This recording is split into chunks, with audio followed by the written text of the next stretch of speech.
अस्सलाम वालेकुम सारे वीरां दे भरावां नूं सज्जणा बेलियां नूं साडी तरफों अज असीं तुहाडे लई एक होर वीडियो लैके आ गए हां कि जिहड़े मुर्गियां दा मूँह जिहड़ा काला हुंदा है ना अज तुहानूं उहदा इलाज दसना है। उहदा इलाज की है।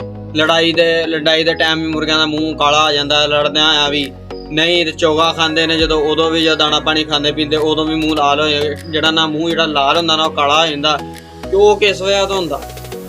अज तुहानूं असीं ओह गल दसणी है, ओह जिहड़ा ना तुहानूं अज नुस्खा दसना असीं। गल जिहड़ी हुंदी ना पूरी सुन के जाया करो, वीडियो पूरी वेख के जाया करो क्योंकि कोई पता नहीं हुंदा कोई ऐसा पॉइंट हो जांदा जिहड़ा बंदा तुसीं ना वेखो कोई पता हुंदा तुहानूं फिर नुकसान होवे। इस लई हुण तुसीं की करना है कि तुसीं मुर्गा लैना है, लैके जिहड़ा तुहानूं मसला जिहड़े मुर्गे नूं ओहनूं फड़ना, फड़ के ते सुबह दे टाइम की करना तिब्बत क्रीम लै लैनी, ओह अंदर तुसीं मूँह ते लानी, 3 दिन लानी है मूँह चिट्टा हो जाएगा। और कोई खुदा दा खौफ करो, शौक ना एडा महंगा नहीं है जिन्ना इन्हां लोकां ने बना दिता। माड़े माड़े नुस्खिਆਂ नाल ना ठीक हो जाते हैं लेकिन डॉक्टर तुन छड्डदे किसी ना किसी होर पासे।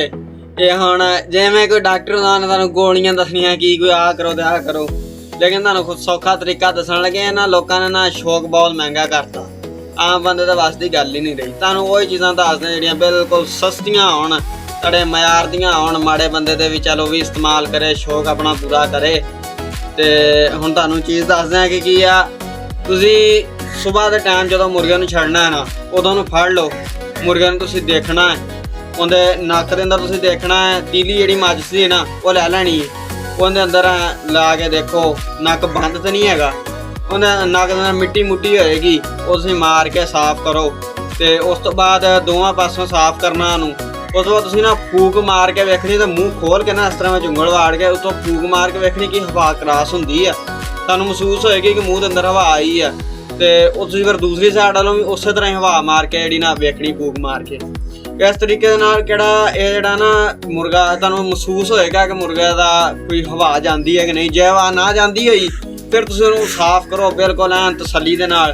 ते जिहड़ा उहदा अंदर हुंदा ना तालू, ਉਹ ਤਾਲੂ ਦੇ ਅੰਦਰ ਜਿਹੜਾ ਨਾ ਤੁਸੀਂ ਉੱਥੇ ਵੀ ਧਿਆਨ ਨਾਲ ਦੇਖੋ ਕੋਈ ਦਾਣਾ ਤਾਂ ਨਹੀਂ ਫਸਿਆ ਹੈਗਾ, ਕੋਈ ਬਾਜਰੇ ਦਾ ਕੋਈ ਕਣਕ ਦਾ ਕੋਈ ਦਾਣਾ ਨਾ ਫਸਿਆ ਹੋਵੇ, ਉਹ ਤੁਸੀਂ ਦੇਖਣਾ। ਜੇ ਉਹ ਫਸਿਆ ਹੈ ਨਾ ਉੱਥੇ ਵੀ ਤੁਸੀਂ ਕਿਸੇ ਮੱਝ ਦੀ ਤੀਲੀ ਦੇ ਨਾਲ ਨਾ ਉਹਨੂੰ ਵੀ ਲਾ ਦਿਓ, ਉਹਨੂੰ ਵੀ ਸਾਫ਼ ਕਰ ਦਿਓ, ਮੂੰਹ ਅੰਦਰੋਂ ਵੀ ਇਸ ਤਰ੍ਹਾਂ ਵੇਖ ਲਓ, ਸਾਫ਼ ਕਰੋ, ਨੱਕ ਵੀ ਉਹਦਾ ਸਾਫ਼ ਕਰੋ। ਇਹ ਹੈ ਕਿ ਇਹਦੇ ਨਾਲ ਨਾ ਮੁਰਗਾ ਜਦੋਂ ਸਫਾਈ ਹੋਏਗੀ, ਮੁਰਗੇ ਜਦੋਂ ਉਹਦਾ ਨੱਕ ਖੁੱਲ ਗਿਆ ਨਾ, ਜਦੋਂ ਲੜੇਗਾ ਕੋਈ ਸਾਹ ਲਏਗਾ, ਉਹਨੂੰ ਸਾਹ ਲੈਣ 'ਚ ਮਸਲਾ ਨਹੀਂ ਹੋਏਗਾ। ਜਦੋਂ ਸਾਹ ਲੈਣ 'ਚ ਮਸਲਾ ਨਾ ਹੋਏਗਾ ਮੂੰਹ ਆਪਣੇ ਆਟੋਮੈਟਿਕਲੀ ਠੀਕ ਹੋ ਜਾਏਗਾ। ਇਸ ਲਈ ਤੁਹਾਨੂੰ ਇਹ ਗੱਲਾਂ ਦੱਸਦੀਆਂ ਨੇ ਜਿਹੜੀਆਂ ਬਿਲਕੁਲ ਆਸਾਨ ਹੁੰਦੀਆਂ ਨੇ, ਸੌਖੀਆਂ ਹੁੰਦੀਆਂ ਨੇ।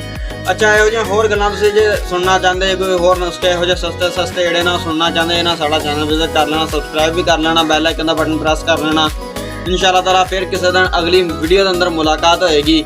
ਸਾਰੇ ਵੀਰਾਂ ਤੇ ਭਰਾਵਾਂ ਨੂੰ ਖੁਦਾ ਹਾਫਿਜ਼।